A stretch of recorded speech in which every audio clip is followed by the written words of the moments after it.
watch this anymore. This is annoying. And then, You know what? I just saw a video where they were talking about how important sound is. And they mentioned a Mr. Beast video where, like, in one part of the video, like, something hit the boom. And they heard a noise. It lasted for, like, a second. But they noticed that in the analytics, so many people clicked away in that moment. Wow. Because they heard something, they're like, ugh. They're like, I'm done. Yeah, because, you know, it's like you're in a trance if you're enjoying the video. So then when you have a noise out of nowhere, you're like, what the hell was that? And then whether you react to it, you know, or consciously or subconsciously, you're just like, I don't want to. I'm gonna click something else. Because there's so many things we can be clicking on. Exactly. You know? So it's like, why would they watch our video? Especially with the internet, man. I'm notorious for that. I'll open like 5 different tabs, 5 different videos. Like one is Adobe Premiere tips, badass cars. You have more than one tab for like YouTube videos? For me, like, yeah, I'll open like... Oh my gosh, I do like one at a time. I used to do that, but man, when I got to college, I was like, hold on, I'm gonna get distracted really, because I started... And then rabbit hole. That's where I'm at. Oh my gosh. Okay, I think this looks pretty good. Wait, let me... Okay. Oh, perfect, cool. Okay, now cool. Look at that. Look so you can see yourself. Yeah, like exactly. you start to like move out of frame or something. Yeah, you can kind of get back into this. Fix yourself. And truthfully, I don't know how long this can film for. So it'll be an experiment today. Okay. Like I don't know if it's just gonna turn off at like 15 minutes and I'll have to like get back up. And yeah. Turn it Does on. it'll? Oh yeah, you'll see the blinking. Right? Does this one blink? Because this one, I just see a little red light right here. Oh, perfect. Wait, is this what is this? This is a Canon 70D. Oh, okay, 70D. You know, I have the 60. I just bought the 60, and then I love it. I love that it has the Canon does the. But a Canon. Yeah, I got a Canon, but I'm sad that it didn't come with 4K. But I was like, whatever. You know, I'm not that big of a professional editor. Or I don't know the difference between 4K. That's why. No, don't get me wrong. Other ones. My partner was like, he's like, your computer has to withstand the 4K, and it's like, you know, how many times are you going to shoot on it? And I was like, you're right. 1080p is good for me, for where I'm at right now. So I'm not complaining. Oh, okay. Let me go ahead and fix this. This is a real challenge with like 4 inches of space. See this right here? This is the friggin' for here. Which one? For the backdrop. The backdrop. And then there's a plant that I stuck in there because I was like, oh, it might look kind of pretty. Gives it like, I like this little moon, astronaut moon. Well, the same moon guy. He's an astronaut. Wow, I lost. Isn't it cute? I've had it for a while. Is this the one that I broke? No, I had to replace it because I broke one. I just like, boop, you know? Yeah. Or I was so angry one day, just like... It's a pretty phone? Oh, yeah. Is that what it's for? I don't know what it is. Good reminder. No, it's for my phone. Is that what it is? It's for my phone. So it goes like this. Okay. So I'm going to go ahead and plug that in there. Cool. I'm actually going to time this, yes, before I forget, to see how long it takes for that one to die. So, you know. Okay. And then I got an hour and a half. I don't know if this will last an hour and a half, but I'm going to put an hour and a half. Okay. Set up.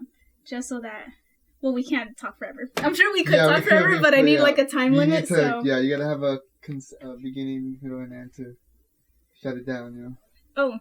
Oh, water. I don't know if you like carbon water, but you have water and carbon water for you. Water's perfect, and I'll try this out too. It's actually really good. Do you like carbon water? You know, I don't really drink carbonated water, so I couldn't say I'm a fan, but I'm gonna try. Really? Try it. I think it's something that you learn to love. It's not bad. Not bad. Not great though, but... No, I have, like, with drinks, I'm so not picky. It's more of, like, I'm so closed-minded, and I have, like, things that I know I'm guilty of, so I'm like, I should try it. You drink? So then what do you normally drink? Like, just throughout the day? What water, tea, like iced tea, or a Coke. And that's literally water, those 3 things, and that's it. And that's better than me, because I don't even drink water, dude. I'm just drinking this all day. Really? And this isn't even water. This is carbon water, you know? The moment I start feeling like, that breath felt very dry. I start drinking like water. How much water would you say you drink in a day? I don't know. Like, already you're like, I don't know, but at least, I know you're supposed to have 8 glasses of water, supposedly. I don't know if that's the rule now, but I have at least 8 throughout the day. How much water? Let's find out. How much water are you supposed to drink in a day? About 15 cups. Wow, 11. Is it? Oh, 11 for women. Actually, let me start recording. Silly me. We weren't ready. Okay. Oh, okay. No. Started talking. No. So, it's recording. Let me see. Recording, okay. Good. Recording, good. Actually, let me check the mic. I didn't even check the mic. Okay. See, now I have to, like... Yeah, you have to go back. Ninja light. And not touch anything. And let me know if I move you accidentally with that mic too. Or, I'm sorry, if I move the camera accidentally. Oh yeah, no. When I'm going back in, just back let me forth? know because Yeah, I can't see it. But yeah, that's good. Mic is good. Perfect. Good. Okay. Oh, my cat's back here. Hi, Shayla. She didn't even notice you were in here. She's like, who is this stranger here? I moved you, but I think you're still in. No, I'm still pretty. I'm a little on the edge, but it's fine. Let me see. A little bit. A little bit, huh? Damn, the smallest little. Yeah, okay. There you go. There you go. Now you're more centered. Now, with podcasts, I've never done one. So, do you want me to look into the camera sometimes, or do you want me to just focus on you? Beautiful. Okay, great question. So I'm gonna go over everything right now. I just want to start screen recording. There we go. Perfect. So whenever we look something up, it'll start recording the screen. Awesome. I need to start doing that for my own videos too. I usually don't do a lot of stuff on the computer for my videos, but I should. It adds. Oh, okay, I can't wait to go over that with you. Also, so many things. Because man, I haven't. See, this isn't perfect, and I don't like that, so I'm gonna stop it. And we're gonna try this again.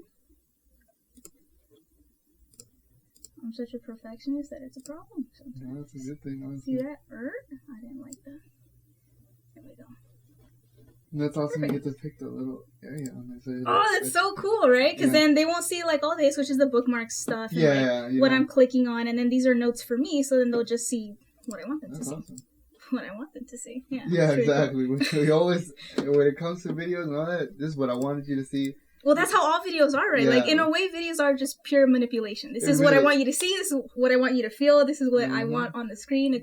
That's why I love videos. Can't let you see my downs, to an extent. I know some people are like, we should film everything you do, but that's part of me. Like, see, that's really interesting, because then it begs the question, like, how transparent or vulnerable can you be on the camera? Yeah. Because I feel like that's what I'm trying to do. I'm trying to be as honest as possible, but it's like, wait, there are some things you should probably keep to yourself. I think where's the line? It's crazy because I've actually asked this question, especially with Gen Z, because we're not Gen Z, we're millennials.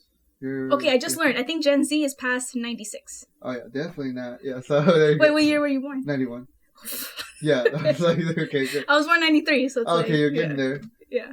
No, I'm just kidding. I'm kidding. Yeah. But, I've noticed, like, especially with social media now and everybody posting all these videos, like, you've seen, like, they have YouTube couples and TikTok stuff with couples and just people, or just in general, whether themselves or with somebody. And I'm like, you're putting a lot out there. How real is this, Ooh, how real are those Instagram and TikTok couples? To an extent. I know some of it's like, oh, it's fake. But there are two that I follow that I actually really love. And it's like, I don't remember the full name. One of them is like Talia, I think, and then the other one's like Christy Sarah, but they have the cutest accounts. They post like all these cute couple videos and stuff, and I'm like, oh, I feel single in like 1,000 different languages right now. But then also how much of that is actually like accurate? Happy you could say all the time. What if like as soon as the camera shuts off, they're swinging at each other? I'm not saying. Whoa, not that we're saying that at all. We love you guys. Yeah, I'm just saying, but But no, there was this one couple. I don't know if you heard about it. This TikTok couple where he murdered the girl he was with. Oof, what? Yes. Oh, I wonder if I can find it. Hold on. I know it was popular. TikTok guy. I'm gonna put it. TikTok guy who murdered his wife, I think it was. Hold on, if I see a freaking picture of him. This guy! Oh my gosh. Okay. So, this guy, what the hell's his name? Because I want to actually say his name. Wait a minute, why do I feel like I've seen that? I think I've seen the girl. I don't know if I've seen the guy. Maybe you have. This dude, Ali Abu Laban, social media personality known as Jin Kid, charged with killing his wife Anna and her friend Rayburn Cardenas Barron on October 21st. What? So he had posted, he posted a lot of things, like he did a lot of impersonations on his TikTok page, but he posted like a few cute couple videos, and you look at the videos and you're like, that is such a cute couple. They're so happy. Like, I want what they have, And then, we find out, oh, he actually murdered her. Like, what? So there was something going on in his head, so that was actually a really tragic story. I wonder if I could show you the TikTok. Well, now that I know his name. Who knows if they even let it stay up? Or probably on YouTube somewhere, but... Oh, that's a good point. Because I know TikTok is so selective. TikTok is so selective. It's frustrating. I created an account for the motorcycle page. I got banned because I replied to a DM with a smiley face. Shut up. Wait, what? I need more context. How did that happen? It was a message from my brother. He liked the video. And he's like, "Oh, this is cool." And I put haha, the laughing face. And then I got at the bottom, it says you violated community guidelines. It was a warning. And I was like, oh, okay. But what did you do? I didn't do nothing. But what did you do? I literally did nothing. Oh. And our account had just started, like, literally a week old. And I was like, that's weird. So I replied to my brother again. I was like, I guess I can't put emojis. And I put haha again. And then I was banned. It was like, you must review your account. I forget. You're like, listen to TikTok. And then they're like, well, let me show you. Let me show you. It's like, damn, man. That is so frustrating. I just experienced that a few days ago on my page, Mentalversity.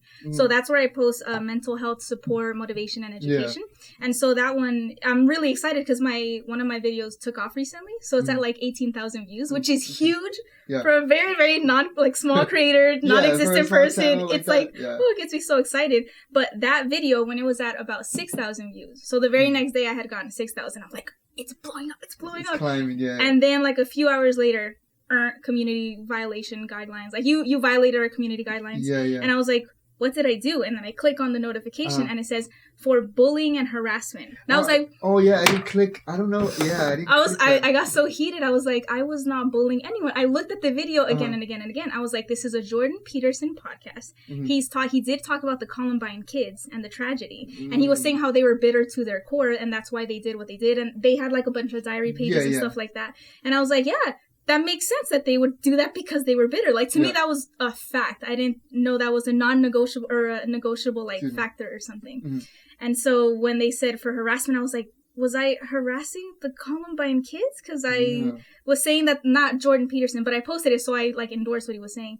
So, by extension, me. So if he was saying that they were bitter, then I was bullying them by saying they were bitter. I'm trying to, like, rationalize how it got there. And I got so, like, pissed off, but then it gave me an option to appeal. I was like, yes, I didn't even know that was like a thing. So I asked for an appeal. They looked it over and they were like, oh, we're sorry for the inconvenience, like it's totally fine. And I was like, oh, like a weight was lifted off of my shoulders. I was like, okay, I need to be careful with like name dropping or something. I'm not sure. I don't know, whatever computer, I'm not a computer tech, but whatever algorithm programming they're using, I guess it's looking for keywords in certain ways.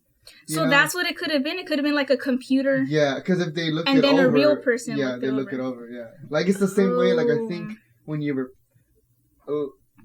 report somebody on Instagram or TikTok, then automatically, I'm assuming when you report it, then someone the first time when they look at it, it is some physical person looking at it because you reported it, so you skip the step of the computer finding it. If that makes sense, I think if that is how they do it, that's actually really smart because that's saving a lot of manpower. Yeah, instead of like, every single person like looking through every video. That'd be a crazy job. There's so much crazy stuff on the internet. Sometimes I get on my phone and I see one video. I take one video. I'm like, I'm done with the internet for a while right now. Like, and I'll just be like, I'm enough. Like, what is going on? Especially when you just open the TikTok app and then you see one of those videos and you're like I'm done. Bad on Instagram. Twitter is bad depending on who you follow too on Twitter. Like Twitter is, man, you gotta not open that in public sometimes because. Twitter, I don't even have a Twitter account. It sounds like there's a lot of people who are bitter, a lot of people filled with hatred in their heart, and they're like, I'm gonna like release it in this app where like it can't really be traced back to me because they can create like an alias or like a fake profile. You never have to put your real name. You don't have to put like a picture. So, but because you are working under an alias, there's no real consequences. That's the problem. So you can be as mean or you could bully as many people as you like, and it's like whatever. And it's bad on Twitter. It's funny. Don't get me wrong. Funny. I usually do it just to like, you can literally that meme with the popcorn. I'm like, ooh, this is juicy. I want to see what they're saying. Wow. Yeah. And you're just watching. You're literally just from the sideline. That's me. But it provides a certain type of entertainment. That's why people love it, you know. And then there was like Elon Musk recently bought Twitter. I don't know. I haven't really looked into the details. I think I don't know if he bought like a certain share of Twitter. From my understanding, I thought it was the whole thing, but I don't know. So correct me if I'm wrong. No, I don't know either. Elon Musk buys Twitter for $44 billion. Huh. I heard that he just bought Twitter, but I don't know if they're like exaggerating or that he bought the whole thing. I guess he wants out of it now. From what it says right there. It's like The news changes every day. Oh my seconds, gosh. that's why I'm like, I don't know. I mean, the thing is, I think he bought it to protect like freedom of speech, or that's what he was saying. Yeah, that's what he was like emphasizing. Well, for. if that's true though, I'm a huge advocate for that because everything's being censored nowadays. So like, what is considered bullying, what is considered harassing, and if like whoever's at the top, they get to decide. Oh, this is bullying or harassing, but let me just kind of like, let me support my own agenda and then dismiss everybody else. And it's like, well, that's not fair. Yeah. And so I kind of like the whole protecting freedom of speech, like, agenda. You gotta see, don't get me wrong, man, I agree with the other side of whatever subject I'm on, like, whether it's, politics or whatever it is. You might not like it. You might hate it. You might be like, wow, that was really mean or, distasteful for somebody to say it. But you have to understand that people exist out there so that you can, I don't know, figure a better sense of the world, I guess is the best way to put it. There's so much that you can go into it. I totally agree with you on that. Because actually, I was just thinking about this a few days ago.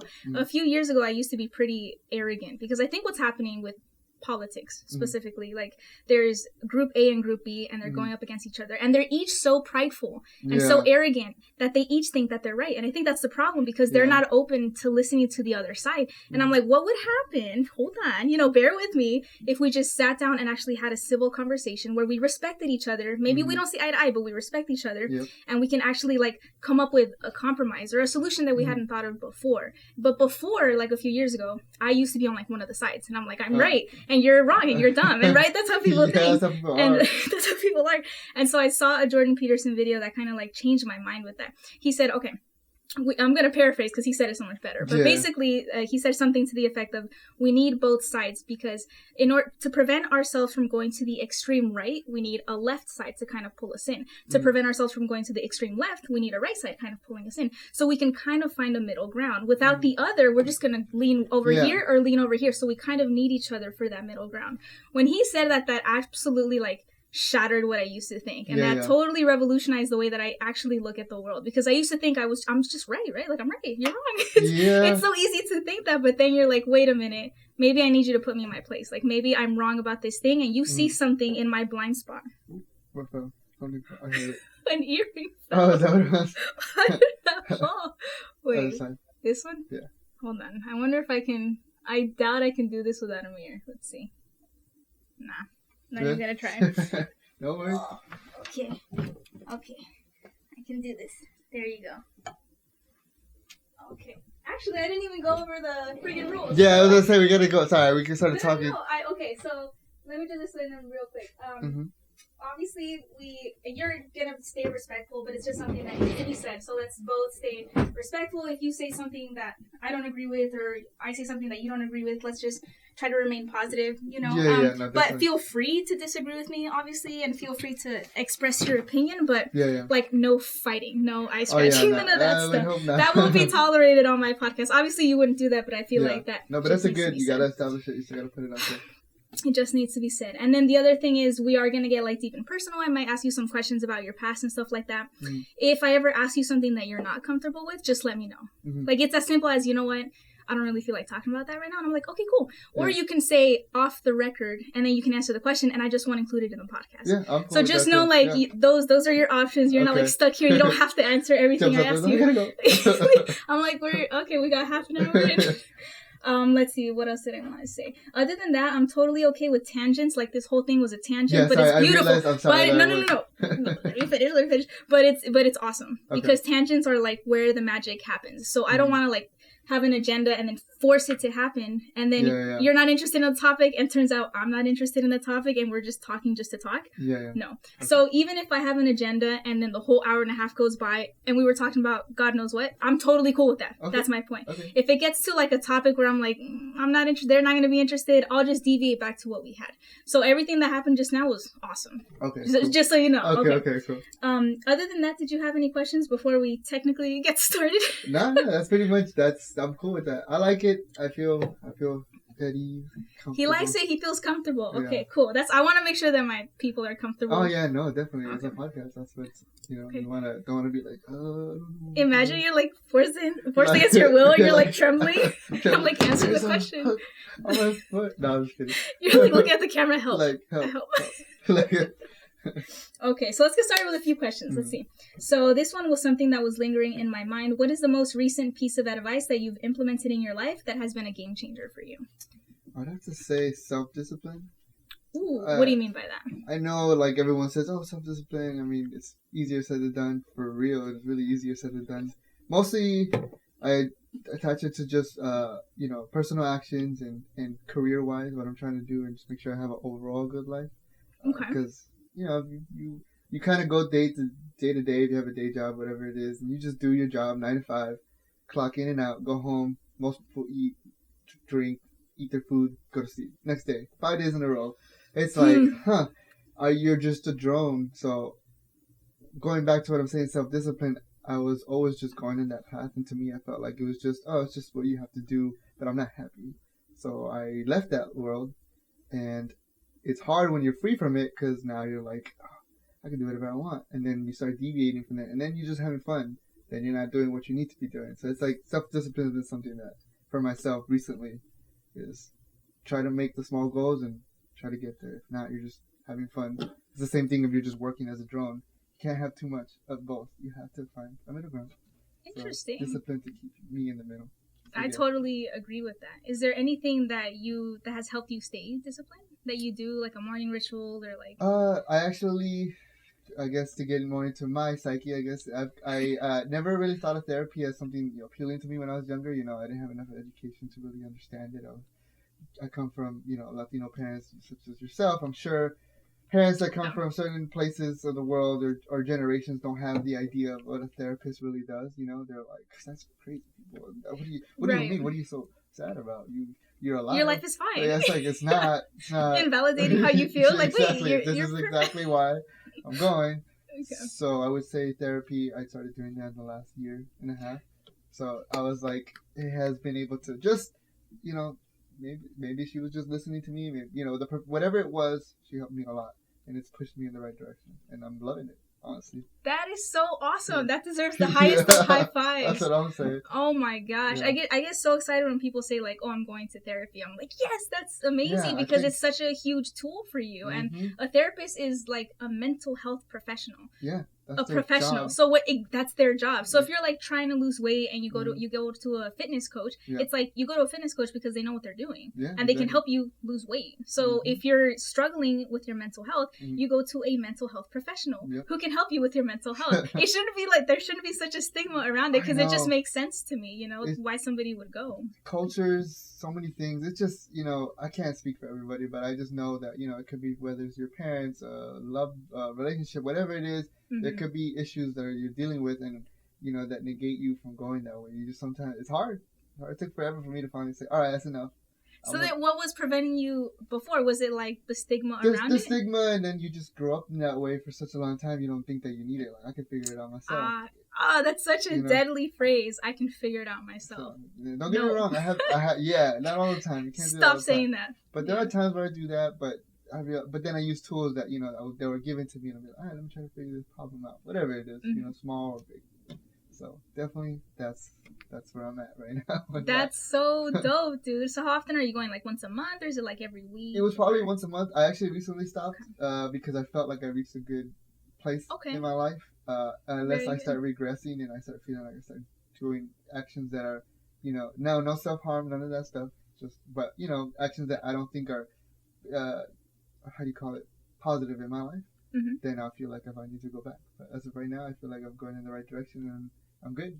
So then you went, and then she or he was able to get you to this point, and now you feel like you're good on your own. Yeah, I'm able to. That's amazing. Yeah, that's the goal.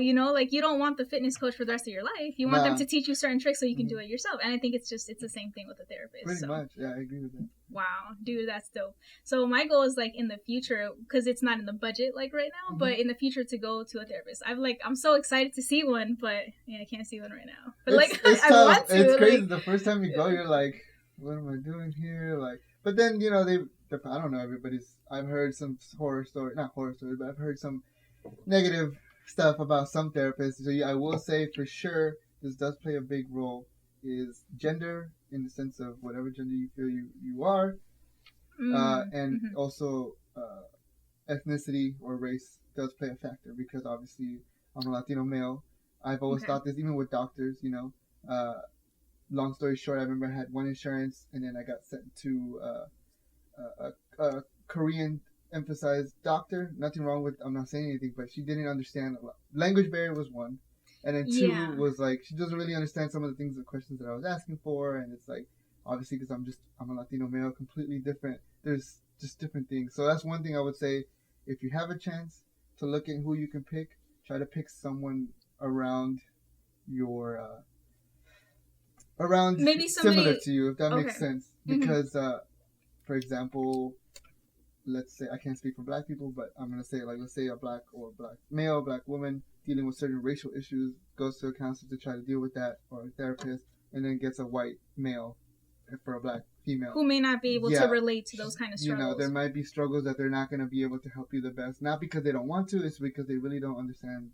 So, you know, if you have a chance, that is an important thing, I think. It plays a big role. I think that's actually a really good point that you mentioned that, because when it comes to women, for instance, like we deal with menstrual periods, like we deal with periods every single month. So, and I think that actually some women deal with depression, like as some of the PMS symptoms. And so when if I go to a therapist and I'm like, I'm feeling really depressed because of my time of the month, and I get a male therapist, he's like, how is he going to guide me through something he's never experienced in his life? He's like, never had a period, so like, how's he gonna help me? So I totally understand that. So certain things like that. So one thing that's, I guess for myself, I didn't research, but I had already had it in my mind, and I lucked out. And then it was somebody that was fitting the perfect realm that I wanted for that moment. So. That's really dope, dude. Super proud of you. That's freaking dope. Proud of myself. You know, it took 30 years. 30? Are you 30? I'm 30, yeah. 30, okay. So I'm going to be 29 in September. So, okay, a year off, Yeah, a year off. So, but yeah, that's a long time. It's a long time to figure it out. Enough time had passed, you know, where you're like, this needs to happen. I would say, let's see, the most recent piece of advice that I've learned, I just saw a video that I'm going to show you, actually. The rule of thirds, this blew my mind, so I want to show this to you. And then I'll tell you mine.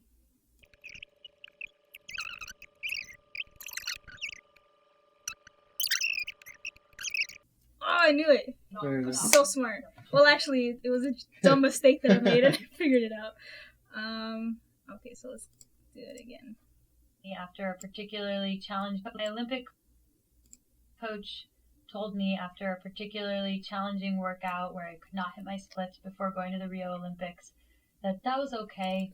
It was the rule of thirds, and he was an Olympian, so I was, I always soaked in everything he said, and I was like, what's the rule of thirds? And he said, when you're chasing a dream or doing anything hard, you're meant to feel good a third of the time, okay a third of the time, and crappy a third of the time.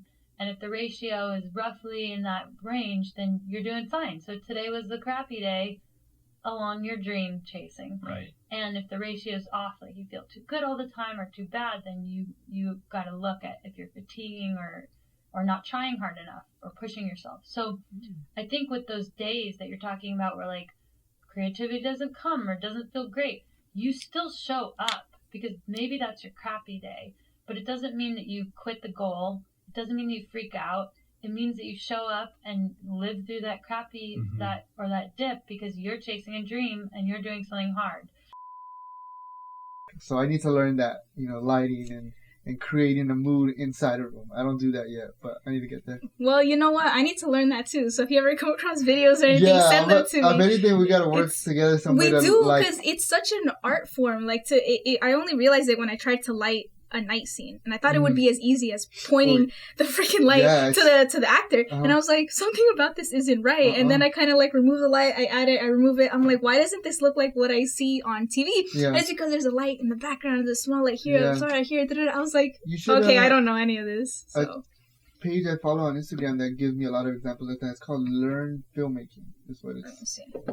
And it's a great one because they show a lot of like videographers across the world and actual directors and how they shoot, and they always have a tutorial. Sounds familiar. I feel like I've seen their work. Learn Filmmaking? Yeah.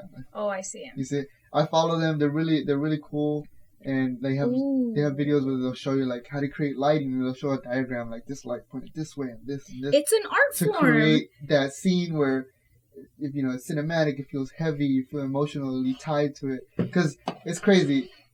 For sound is really important as well as lighting, because lighting can really make a video seem it's cheesy to wow, I felt that. You know, if that makes sense. Night lighting scene. Oh, if I put before and after, because it... Oh, like right there? Well, let me see if I can see it before and after. Oh, yeah, you're right. Because it makes such a big difference. I mean, even all these look good, but... It's hard, man. It is really hard. Night shoots, I kind of stray away from them because right now they're out of my realm. They're out of my skill set. But once, like, you know how to do it, once you get it right, it looks freaking amazing. What is this? This is a video. Let's see. A little bit of glow separating the background and our middle ground. I wouldn't have thought to add that in the back. The last reason for adding this light is that it adds this ambient blue glow that keeps the viewer's eye from going from the foreground into the middle ground and then to the background. Like, just look at that. The thought that has to go into just setting up a shot like this. The light here, the light here. I don't even know if they have a light source like in front of the camera somewhere. Whenever you like, when I've done a few behind the scenes and I see them setting all that, I'm like, just damn, man, like it's crazy. But I'm working, so like, I didn't like. I was like, I should have paid attention, but that's my fault. I need to like. But that is pretty cool. Wait, and then this is oh my gosh. Add book light. Oh, man, see, I need to partner up with somebody who just knows lighting and they can light up all my film shoots. That would be fantastic. It's a tough thing. I definitely, if you do that, you gotta hit me up because like I need to learn. Like, Julian, come over. Like, I found somebody. We're filming. Oh my gosh. Okay, cool. Let's deviate back over here. No reel it back in. That's so funny. I was only gonna ask you 3 questions, and then we were actually gonna get into the. Oh yeah, we need to get into that. So we get. All right, here. Let's just skip it. Wait. Did you want to answer what was something that keeps you, or did you want? Oh, that's true. Oh yeah. So you're also more than welcome to like ask me questions too. Okay. So we could see it like we're almost interviewing each other. Yeah. We don't have to. Now I can stick with it. I didn't know what you can throw it all at me. It's cool. I don't care. Let me see. Oh no, I like it for both of us. I think that would add a good dynamic. The question I asked you was, what was one thing that keeps you up at night? Ooh, I feel like there's so many things that keep me up at night. That's crazy. If I had to just choose one, it's being single.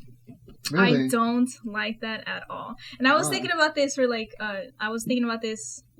yesterday, thinking about it all the time. Mm-hmm. But I am definitely not one of those like strong, independent women who like, I don't need a man and I'm just happy the way that I am or the way that my life is. And I'm like, no, I don't like this. Like, this sucks. Yeah, I don't like being single. I would rather find my partner, my future husband, and start building my life with him. Like, I think that would be great. And then we can start having children and go the whole 9 yards. Like, do the whole Notebook scenario thing. Live the Notebook life. And I would really like that. And it kind of sucks that that's not something that I have now. I haven't found him yet, you know. So that is something for sure that keeps me up at night. I don't like it. I don't like it. All right. Are you single right now, or are you dating someone? I am dating. Yeah, I am. Yeah. Tell me about it. She's great. She's awesome. How did you meet her? Through an app, dating app. Which one? It was a long time ago. It was how do you call it? What was it? Plenty of Fish, I think it was. Plenty of Fish. Yeah. So. This video is not endorsed. Try Plenty of Fish. Apparently it works. So. Well, it didn't work with her originally. She was like, she's older than me by barely like 2 years. 2 years, barely. Oh, that's nothing. Nothing. But she was like, I'm older. Like, you're younger than me. I don't like young guys. All right, whatever. Oh, damn, like that? Yeah, 2 years and that was the deadline? She was like, all right. I was like, cool. All right, no, can I add you on Instagram? Sure, we add each other on Instagram. That's pretty much it. Just stayed that way. Didn't really do anything other than that. And then I remember she started dating somebody. So I was like, okay, I'll just unfollow now. Because I was like, it's funny. People are petty like that. You're like, I don't want to follow this person anymore. What? It's not like you had a chance anyways. Like, that was the funny part about me. That's so true. It's like, that's so true. Like, you all hurt when you see like a celebrity. I was going to say, that happens with celebrities. Like, they have I don't care anymore. Unfollow. It's like unfollow Zendaya and Tom Holland. Because they're happy together. So it's like, I can't be with them. It's like, did you really have a chance? You thought like your DM was going to be the one, him. Or her, or whatever. I've been guilty of thinking that too. Everyone is. So like I'm just as bad. Everyone is, and it's like, but years later, I happen to slide into those DMs and I messaged her, and from there on out we started talking, and it's been pretty good. That's so sweet. So then, how long have you known her? Like, you guys were just friends? Well, honestly, we weren't really just friends when we were doing the DMing. I mean, not the DMing, like the online dating stuff, because we never really met. So it was a long time that we didn't do anything. But you guys like kept talking. Yeah, talking like commenting on people's stories. Well, see, that's rare because most people ghost each other after like 5 minutes. Well, she did. We did ghost each other for a bit, and especially when she started dating somebody and like putting it out there, like So I was like, all right, well, why do I have to be here? Yeah. And then years later, that's when they were done, and I was like, oh, okay, hello. You're like, my time to shine. My time to shine, and pretty much hit it off right away. I would say. Wow, we, I think you're going about it the right way though, because you're working in your relationship, and I think that it takes work to make a relationship work. And we're so like desensitized to that notion now because we see love stories on screen, and we're like, it's supposed to be perfect because they have a perfect love. Why don't I have a perfect love? And it's like, well, the perfect love consists of putting in the work. It's not always going to be perfect. That's crazy because I was actually having a conversation with my sister about that, and like, because relationships are hard. Relationships are really, really hard. Myself included. I'm not an easy person to date. At least you're self-aware. I acknowledge that. I'm not, and it's hard because I struggle with, just for me. I'm gonna put this in a context where you ever see like a wild horse, like a Mustang, right? Like a Mustang. That's they see them out in the wild. You never really can tame them. You can just see it. It looks majestic and appreciate it from afar. It's beautiful. And then sometimes I know I could be wrong, but I know a lot of Native American cultures, they ended up being one with wild horses, and they ended up taming them. But I feel like they had a relationship where it was based on trust and just mutual respect with each other, with the wild horse and the rider. And the rider's still able to get on without the horse going crazy. And but I feel like then you have like am I still in the picture? Yeah. I just had a freak out moment where I thought I had to click record on you, and I just had a mini heart attack. No. Okay. Actually, that one's dying, so let me go ahead and replace the camera. You want to pause that to save the battery, or does it matter? Oh, no, that's a good idea. Or save memory. If I feel like you're controlling me too much, I start to buck. Well, I mean, they shouldn't be controlling you, though. Right? But they shouldn't, and it's just the definition of what control is to certain people. So how do you define control? It varies. Like I remember I dated somebody that needed to know a long time ago. I needed to know everywhere where I was at, everywhere who I'm with, what are you doing. And don't get me wrong, I used to be the same, which I realized that's toxic, and I don't like that. Like, let the person be, and if they want to be with me, they're going to be with me. If they want to do something bad, they're going to do something bad, whether I'm controlling or not.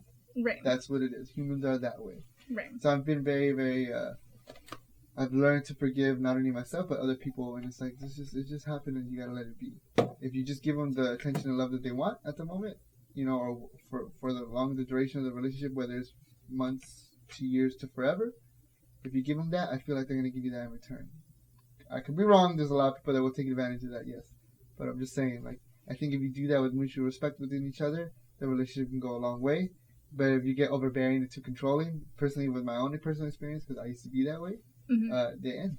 And they end, and then they leave you heartbroken. You think, why did they leave me? But in reality, you got to check yourself. And they left you because you were being a dick for so long. Damn, you got to check yourself. I like that. So it's like, a lot of times, you just got to realize that it was you. And does that excuse their actions? Like, for example, I had a partner in the past I know she cheated on me because eventually she got in a relationship within like weeks after we had broken up after 3 years. I'm like, that's really fast to be saying I love you on social media, Wow, like that. So social media is another thing that way too, where it can be very, very, you want to post what you want to post. But that's another story. Anyways, but okay. But that's what I try to see it as. It's like, where are we going? I'm not really sure, but it's okay. We'll drive it back here. You'll figure that one out later. We'll figure that one out later. But let me dive into you, if you don't mind me asking. Why afraid of that? What is it? Do you think it could be because that could be a conditioned thing, where someone conditioned you that you feel like you have to be in a relationship, specifically like social media, parents, family? Like, Is that that's such a good question. For me, I would just like to share my life with somebody. I don't know. Okay. I don't think it's. I mean, maybe it's been programmed by movies, culture, parents. I don't know. My parents are really chill. They don't care if I die alone, actually. Let's exclude them from that equation. I retract that statement. Okay. But with everything else, I guess it could be, and I'm not aware of it. I guess that's possible. But I know that I'm not doing it because I want to show off my relationship to, like, the world or to other people. Yeah. Like, I would just like to be able to come home at night to somebody and be able to share my good news with somebody and my bad news with somebody. And to, like, start that other part of my life, that chapter of my life with somebody, which I don't have. Yeah. And so that's something, I guess, that, like, haunts me at night. Okay.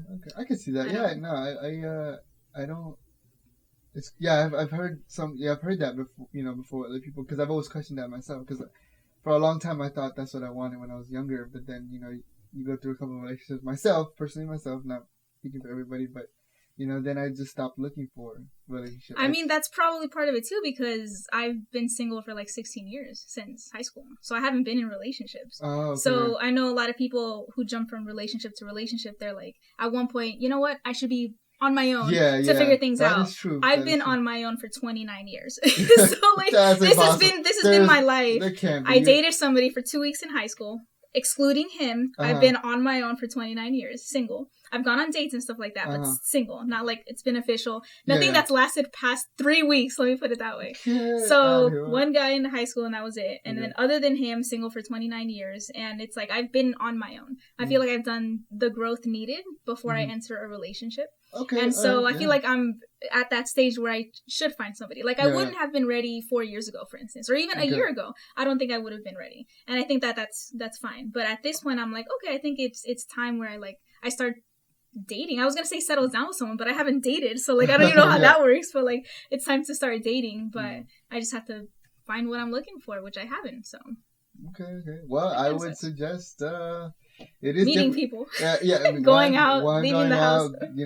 Whatever social setting that you feel most comfortable in is actually a good way to meet people. It's actually, I think, the best because you're already comfortable with the subject. You're confident in it. So then you already come in. At least one thing is you're sure about. Because obviously approaching somebody is pretty hard regardless of what anybody says. Oh, the olden days people used to approach. Nah. It was pretty nerve-wracking. It's still nerve-wracking then. I imagine for men it's pretty, nerve-wracking. It is nerve-wracking. And then also, but the thing is, men have to also realize boundaries too. How are you approaching her, man? Like, how are you telling her how you want? Like, I'm telling you right now, I know if a girl likes you or not. Within 30 seconds from just looking at you, if a girl finds you attractive, she's going to give you a little bit of play, whether it's a huge That's conversation very true. or not. As a woman, I can confirm that. You will know within 10 seconds if she's interested or not. If she's not playing and touching. Exactly. She's like doing this stuff. It's like, we're so obvious about it sometimes. But like, we're letting you know, hey, we're kind of interested. Giving cues, body language. If you're sitting next to her, but she's giving you crossed arms or not giving you a full face, like full chest to you. Exactly. She's not even giving you the full attention. She's just kind of like, what was that? Like this, because you got to pick up on the cues. So I always tell men too, is like, hey man, like, she's 90, but you got to let it go. And move on and find somebody else. Don't get hurt about it. I think that's actually the perfect advice. And the exact opposite of what we're taught in some movies. It's like, if she says no, keep pursuing her. Persistent. What is that? That's insane. Yeah. She said no. Like, when a woman says no, it's no, and you move on. Yeah. But with some men, they're like, wait, that means, like, she likes a challenge. No. She really said, like, leave me alone. Like, she really said, leave me alone. She just said it in a nice way. Not trying to be... And then also, that's another thing, like, whether people, for women, it's hard. Like, you want to be nice because also men are dangerous. Men are really dangerous towards women. So you're just trying to be nice to get him off your back. Because if you're mean to him, you don't know how he's going to be.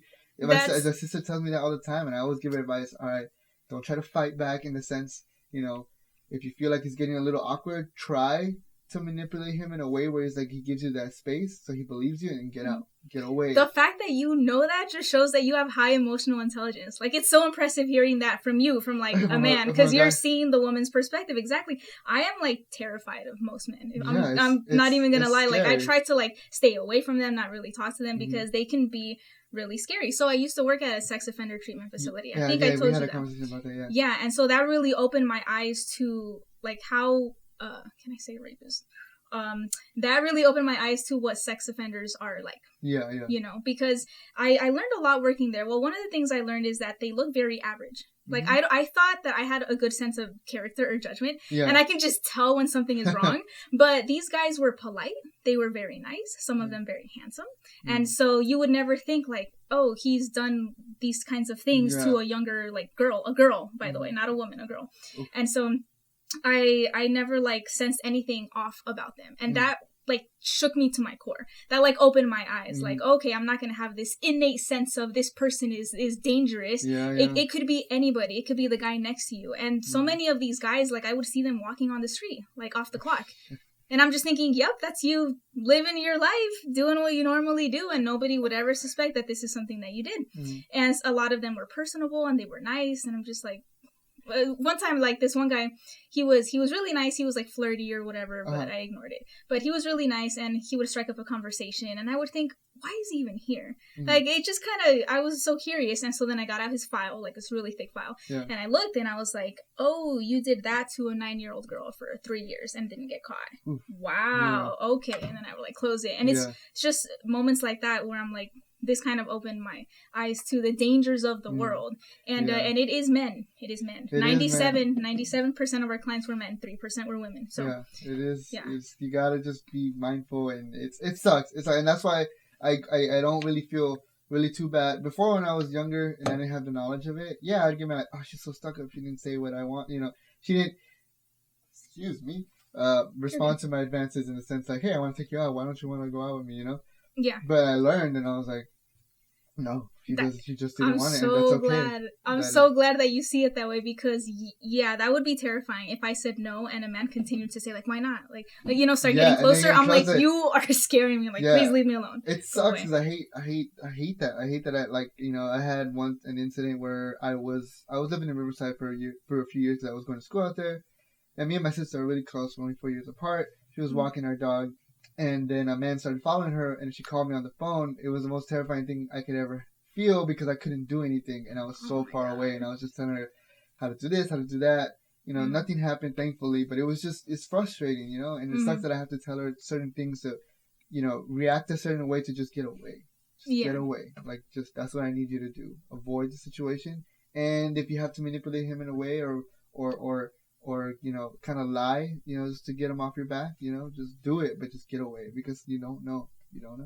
And then not only, like, when we reject the man or, like, reject his advances, we also have to do it politely and nice, because we're terrified of the reaction. Exactly. You know, I heard of a case where, like, a man murdered a woman because she said no. He asked her out. She said no, and he murdered her. It's like, that's the danger that we face as women. So that's a little scary. I agree. My psychologist once said, no one can pretend longer than 3 months. After the 3rd or 4th month, people usually reveal their true colors and their initial intentions. What do you think about that? You know, that probably could be right. Yeah, 3rd or 4th month probably sounds like a good timetable for hiding your true colors if you're hiding it. Well, I actually have experience with this. Yes. This is I really resonate with this one, because this is something that I learned over the past few years, is that people will reveal their true colors. You can make a great first impression. Yeah. You know, you can wear the right thing, you can say the right thing, you can look good, and people will be like, wow, he's so nice, or she's so nice. Yeah. But I'm telling you, after a few months, they will start to reveal their colors. And this, like, specifically in the workplace too, because you spend so much time with them. You spend more time with your coworkers than with your family. You know? Yeah. So little by little, in my experience, what I found is that they start to slip. They say something where I'm like, oh, I didn't know you were like that. Or they do something. And then eventually, like, you figure out who they truly are. So I've experienced this just quite a few times in my life. I do agree with it, yeah. Because especially first impressions, you know, like, whether it's from dating, friendships, to work environments, like, you always want to make sure that you're in for whatever you're in for. What, you know, in any of those categories, and then from there, whether you purposely, you know, were hiding it or not, it does come out, like you said. Like, you know, like someone could be. I remember I had a few racist managers in places that I've worked, and then some showed it quicker than others, and it would just be like, that's who you are. Now I'm gonna see you a certain way, and I don't respect you at all. Like, yes, but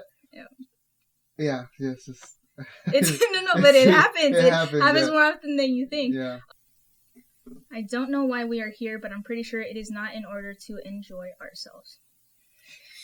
So I posted this one. Interesting, right? I posted this one on my story a few days ago because it kind of resonated with me. Well, obviously he's not having a good time. Yeah, I think it says I can see from in the picture caption. if that's him. I don't know if that's him or not. I don't know because sometimes they put like different photos, but if that is him, he doesn't look like he had a good time anyway. It says it in the caption. He does not seem like he enjoys himself in that picture. Yeah, he seems like he's had a hard life. But I actually think there's some truth to this because I feel like the default of life is to be miserable and in pain and to suffer. And I feel like there's small blips of joy. And it depends on who you talk to with this conversation. It's very interesting because I'm going to hear so many different responses. Some people will be like, yes, 100, like on the money, like you're right. And other people will be like, no, why are you so pessimistic? Like, why do you look at life that way? And I'm like, I don't think you've struggled very much if you're going to fight me hard on this because the way that I see it, we just, like, life is hard. You know, life sucks a lot of the time, especially if you're dealing with, like, racial injustices or, or if you're a woman and you're terrified all the time or you're dealing with financial limitations, loss of loved ones. Like, life is just an existential nightmare to me. Like, it's just horrible. It can be very horrific. Sound like Mr. Meeseeks. It's, who? You don't watch, Rick and Morty? Do you watch Rick and Morty? I do. So who are you talking about? There's a character in there, Mr. Meeseeks. Yeah, that he's like, existence is pain. And all his whole purpose is whatever you push the button for is just to... I've seen that episode, but I don't remember that line. Like, that's why they're all mad. Like when they have it, he's like, why did you bring me into this? Oh my gosh, like, because he brought me into it. And they're just mad because they can't complete their mission. Yeah, that's all they want to do. And then they die. And they can't do it, so they're like... torture. So in reality, I get... We're not here to enjoy ourselves. Yes. Pretty bold statement. Pretty bold. Yes and no. If you look at it from a biological standpoint, or I guess from humans and our past and evolution, like, we never really...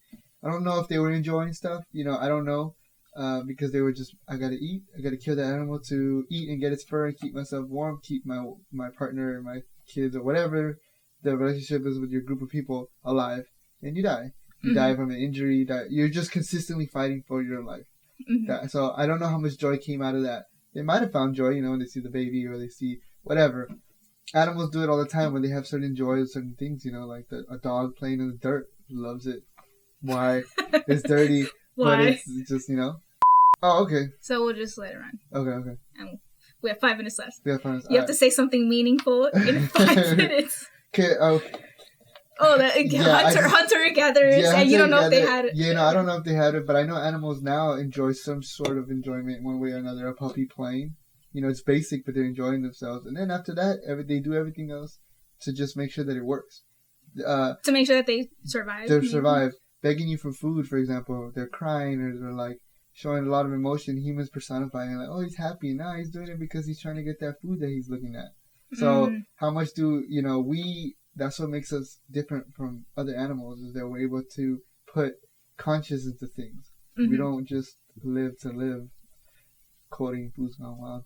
I like that though. We don't just live to live. Like I definitely think we should find ways to what am I trying to say? Find ways to move beyond just existing.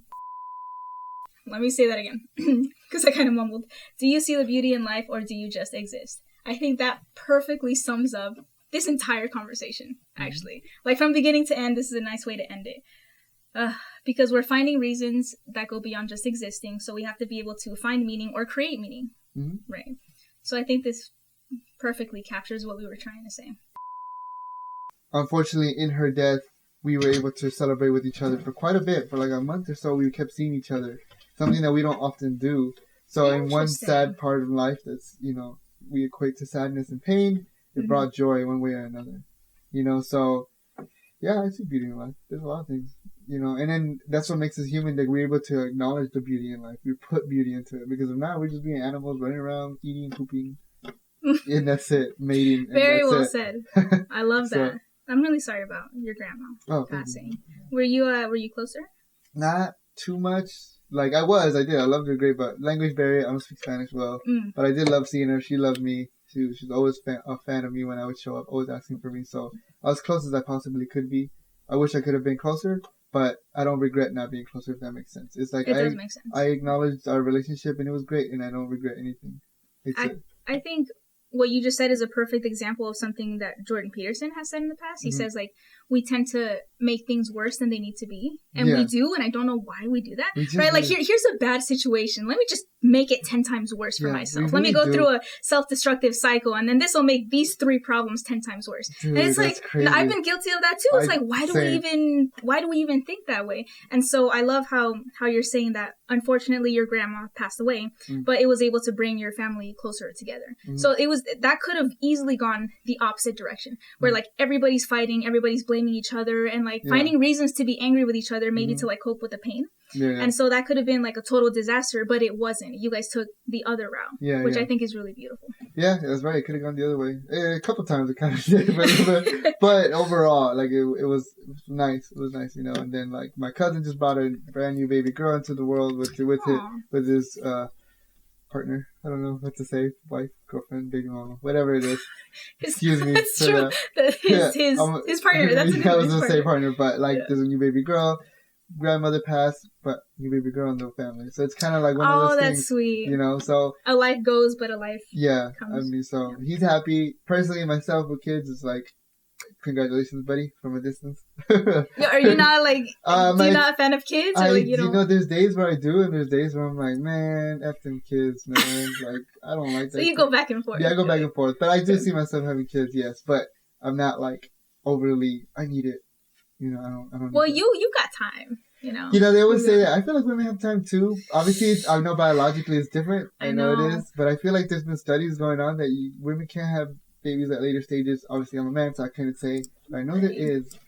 What's the latest age a woman can get pregnant? I actually don't know. Technically, women can get pregnant and bear children from puberty when they start getting their menstrual period to menopause.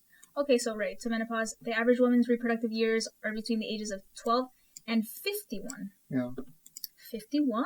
Yeah, and I know. I thought it was like 40s. 51. Usually, when it declines, like when you get older, it declines. I understand that. For sure. I didn't even read the last. Yeah, but like. So your fertility naturally declines as you get older, which can make it harder for you to conceive. It does get harder. Don't get me wrong, but it's not saying that it can't be done. It's just a risk that, depending on the partner, what they want in life, you just have to take. Yeah. You know, excuse me. So it's that's true, but at least if it is 51, at least on average, that's pretty good time. I mean, my mother had my sister at 40. 40. Wow. Okay. Had me at 36. So I'm like, is that it can't be done? I don't think so. That's such a nice age. I think, you know. She's already I have 3 siblings older too, so I already have plenty of kids. Like it can be done. I heard that once you have your first child, you're a little bit more fertile, even at a later stage than if you're having your first child later. But I don't know how true that is. I'm not a doctor, so I read a lot. Yeah, I read a lot. Man, I'm actually kind of happy with this age though. I really thought it was a lot younger. I feel like I've just been given 10 more years to like honestly, have a child. Dude, they have so much of your life that you got, and that's cool. You know, like you're gonna find that love that you're looking for is gonna be there. It might surprise you, it might punch you in the face. I don't know. That was not expected, especially in this area. You know, and not physical. Well, I'm gonna get out of this area though. I don't think I'll be able to find them in the valley. You don't know that. You don't know. You're like, you could be wrong. You could be wrong, but obviously I can't. I don't know. You know, like you just. I think the best ones are the ones where it's like I said, like I wasn't looking for it anymore, and then I was just kind of, and then, oh, what's up? So I think. You never know. I think if you like, I can't speak for everybody, but I get it. My cousin's in the same stage where she's like, I need love and I want this and I want that. How old is your cousin? She's my age. She's gonna turn 31 actually in a couple weeks. Yeah, man. I'm telling you, I think, because the thing is with me, it's so funny because a few years ago, I was not thinking this way at all. I was thinking like, I want to date and have fun and all this stuff. But there was just a dramatic shift that happened in my perspective, like a few months ago, maybe a year ago, now that I'm closing in on 30. And it wasn't like a conscious decision I made, like, I'm 30, I need to get married. It just happened so organically, like, wow, actually, I want like a husband. I want that life. I want kids. And I never thought of having kids like a few years ago. I hated kids. I was like, I don't want kids. I don't get them away from me. But now I'm like, that white picket fence life actually sounds attractive to me now. And it didn't a few years ago. So that's what I'm finding with other women though. Once they reach 30, like their perspective starts to change from my experience, from what I've seen. It does play a huge interesting. role into that too, really, about the childbearing, because depending if the person wants children, then subconsciously you're like, because everything that's been ingrained in your mind as a kid, like, man, you gotta do this, provide for her, and then she's like, I'm not saying for you, but just in general, everyone's pushed certain gender roles, so then people feel like, oh man, don't get me wrong, there's times where I'm like, damn man, I can't even provide for myself, I'm barely providing for myself, how the hell am I gonna provide for a wife and a baby and maybe multiple, like, oh my god, like, so it's just things we all think about, and I think you just roll with the punches. You roll with the punches. Sometimes. You try to get yourself ready as possible, as much as you can. How can you get ready to have a child, you think? I think there's Get your mind ready, get yourself ready. There's things that you can tell yourself, like, personally myself, I want to make sure I'm no longer selfish. Outright, okay. Like, what do you mean by that? There's things that I love to do that I still want to do. Like, I love riding my motorcycle. I love, I want to travel more. Even just going out with friends and drinking and getting a little drunk sometimes and just having fun. You can't really do that with a child. And not saying that you can't, but you have to plan better. You have to be... That's because true. Everything is... You just have to be more responsible. Yeah. So I don't, for example, riding my motorcycle. I don't want to give that up. And I probably will still ride even if I have a kid. But I have to understand that this child... I've heard it's so dangerous to ride a motorcycle. Hey, it's not that bad. You get. You're gonna look up statistics. Yeah, but you gotta look up statistics per state, because in reality... Hold on, what am I looking up? Motorcycle... to me, personally, it's safer to ride a motorcycle in California than any other state. And of course it's gonna be like, yes, it's serious. But motorcycling also can be dangerous. Per vehicle miles traveled to 2020, motorcyclists were about 28 times more likely than a passenger vehicle occupants to die in a motor vehicle crash. And we're 4 times more likely to be injured. Safe motorcycling takes balance, coordination, and good judgment. Yeah, I like that they added that part. Yeah, like, there was a rider, I won't say his name, but I met him a couple times. And then he was a really good rider, way faster than me. Like, I always looked up to how he was riding, because I was like, damn, I would love to be like that. Mm-hmm. But then he passed away 2 years ago. Okay. 2 years ago on a road that I go to quite often. And I saw the corner where he died. And there was a driveway there, and I was like, and they did say that he hit a car, he T-boned him, and I'm like looking at the driveway, looking at the speed, and I'm like, I already knew how he rode. So I was like, I put the pieces together, I'm like, you were coming too fast, and it was an old man that was driving the car, and I'm like, old man, his reaction is slow, can't see you, around the blind corner, you're coming too fast, and yeah, it was just the unfortunate timing of both things. So, but had he been riding slower, and been like, let me just dial it back a little bit until I get maybe further in the mountain, could have been alive. But, rest in peace. It happened. But there's things like that where I'm like, you could have done better. You could have done better. Even my own accidents. I've crashed where I'm like, I was an idiot. That was my fault. Completely my fault. And luckily I walked away. Wow. So, okay. That's how I see it as. But just be very careful when you're driving a motorcycle. But, going back to that, like, for example, if I have a child, I gotta be really careful on a bike now. I can't be going dumb and having fun with my friends and like, let me speed and 100 miles an hour. I don't do that, by the way. But, if I wanted to, 100 TikTok miles. don't take us down. Just joking. But, if I did that, I can't just be doing that for fun. I gotta think there's a child that needs my financial care, my, parenting. Like, they need a parent there. I can't just risk that. So that's what I mean. Yeah. When I feel like I'm ready is where I feel like, all right, I can give up a lot of things in my life because now it's for he or she. Now my goal is the kid go to school, doing their sports. I'm living through them now because I want to make sure they live. That's really cool, man. It sounds like you're being very responsible in your way of thinking. In that sense, yeah. But that's why I have a hard trouble saying that I want kids right now, because I'm like, I don't want to give that yet. Well, fair enough. Fair enough. You want to live your life how you want to live your life for at least a few more years before you have to make those sacrifices for another human being. So I don't think there's anything selfish about that. I think. Yeah, exactly. I want to, it's living for you and your girl. You guys are living a very happy life, and then eventually you'll bring a child into this world, and it's like it's not about you guys anymore. Now it's about the child. Yeah, so, exactly. And then I'll be comfortable. Like, don't worry, it's all about them. And that was. Hey, I'm getting like 5 minutes though. Every time I turn it back on. Hold on. I would love to end it on a Jordan Peterson quote, and I think we'll be good. Let me just make sure I don't have. Yeah. So think about that real quick before I turn it on again. All right. So we're gonna go ahead and end it with this quote right here by Jordan Peterson. Conflict delayed is conflict multiplied. Yeah, definitely agree on that.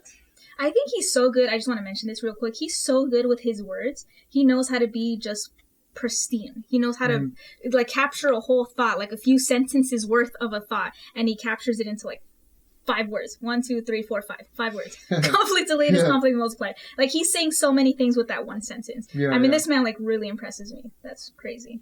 But also I disagree with what he has to say. I think he's used the example of if you don't pay like one of your bills, like let's say you don't pay your water bill or something, it's like $200, no big deal. But if you continue to not pay it for like a few months, you're gonna get hit with a very hefty bill, like a few $1,000s if you let it go on long enough. And so I think that that's a good metaphor for other things that we do in our life. Like, again, if you don't fix the problem, they're not just going to go away. It's actually going to be much, much worse down the line. Now, there are some very rare problems that just kind of like go away on their own. They resolve themselves. That's the exception, though. That's not the rule. So usually what happens is if you're dealing with something and there's an issue and you don't deal with it right away, it will get worse. That's usually what tends to happen. Yeah, I do agree on that. It does. There's even just in personal relationships with people, friends, everything, like, you know, you have an issue going on and you know, I have a big problem with that where it's like I don't like to resolve. I hate conflict. Because it's like I don't want to argue, so I just ignore them or whatever. You know, I let the person go. I don't want to deal with it. But you can't do that because it's going to come back and then I'll blow up or they'll blow up because you just left it too long. And that's what I get. It says multiply. You got to deal with it. It's uncomfortable. It really is. It's so uncomfortable because you're probably like an agreeable person, right? Like you don't enjoy conflict very much. Yeah, I try to be. I always try to be like like if they say a statement that's like, if they say a statement that I really don't agree with or it's kind of like, you know, a little offensive and for me to be offensive it has to say something like, you know, if somebody says something kind of racist, like, or towards... You meet a lot of racist people. Oh, man, and yeah, I've met a lot. There's a lot more racist people than you think in California, especially in California. People think it's a very leftist state, and left this and left that in California. Nah, man. Get outside of LA, and even in LA, but get outside of LA, and San Francisco area, the Bay Area, California is very red. Very red. Okay. Go to Fresno area, red. Go to Orange County, red. Go to Inland Empire, red. Like, you have so many conservative people out there and racist people that even in your own culture, you'd be like, wow, that's how you thought, huh?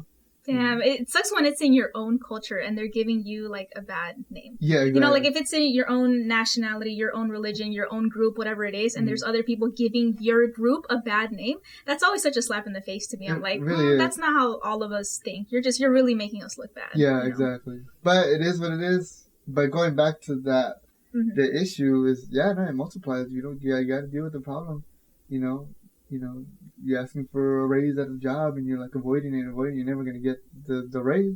You got to speak up. That's a problem. You're not making enough money. Ask for it. Or even the opposite of that. Like, let's say you keep showing up late and it's something that your boss clearly, let's say you're showing up late, your boss clearly doesn't like it. It's like, what if they don't say anything? What if the boss is like letting you off the hook just for a few days, a few weeks in a row, but you keep doing it, and let's say you were late 5 minutes and then 15 minutes and then 6 months down the line you're like 6 months down the line you're late like 2 hours or something. I've done that before. That's why I'm using that example. Except they didn't care though. In my old job, they didn't care. That's why I showed up late. I used to do the same 15 minutes every time. I'd be like, I'm here. But that's the problem with my previous job. Because they didn't care, I kept going later and later. Like, no, that's not good. I need some structure. Like, tell me like, no, Hilcia, show up on time. Because I didn't even know I would end up being that late. 2 hours late to work. Crazy. That's crazy. At that point, I didn't even... That was what I would have done. 2 hours. I'd been like, hey, I'm hurt or whatever. That was so horrible. Like, I didn't even see myself getting to that point ever. I was like, I'm a punctual person. But if you give me, I guess, some leeway, I'm like, okay, I guess I'll show up an hour and a half late with some Starbucks. And I didn't like that version of myself. I don't know. But yeah, with conflict delayed and conflict multiplied, I think that's just, he nailed it on the head. He always does. Well, I think that's a great segue to end the podcast, especially because we're not filming you anymore because the camera died. So, like, Both of them died? Did that one die? No, that one's still good. That one's still good. That one, yes, I'm going to have to figure out what to do because that one has more manpower than this one. Okay. This one dies, like, well, see, I didn't even keep track of when it died the first time. When it got overheated. It was like an hour in. It was an hour in and it just, like, stopped. It started saying it was getting hot. Okay. Yeah, actually it does feel hot. Let me know. I can always bring my camera. If you ever want to do a second one, sorry. being presumptuous. Yeah, no, this sorry. one, Yeah, no, next time I'll do it. it went great. It went great. But if you do, then you can tell me I can bring my camera, and you can, if you have memory, just use the camera. Dude, that's so perfect. And Let's do that next time. Because I actually, this was an experiment. I didn't know how this was gonna go. Yeah. I didn't know this was. It's so tiny. Like, I guess I should have known it wasn't gonna have that much You don't power. know, it's a vlogging camera, right? It's a vlogging camera. So you would expect to last. It did last. It would have lasted like an hour and a half. I think I filmed a skit where it died after an hour and a half, but I was turning it on and off. See, I don't leave it running. This is the first time, and so now I know. But next time, please bring your camera. That's what I do. I do on and off. I'm like that. Cut it, and then we gather ourselves back again. Is it gonna be your? You said Canon 60D, or you have? I'll bring the 60. Nice. Okay, cool. 2 Canon cameras in here. I like Canon because it captures the color a lot better. Okay. Than Sony, but Sony's faster. Perfect, and there it is. There's our screen recording. Look at that. We did an hour and a half podcast. Was this your first podcast? Yeah, the first podcast ever. That was cool. Look at us. I was excited to do it. Done. Look at that. Okay, I'm gonna stop that one.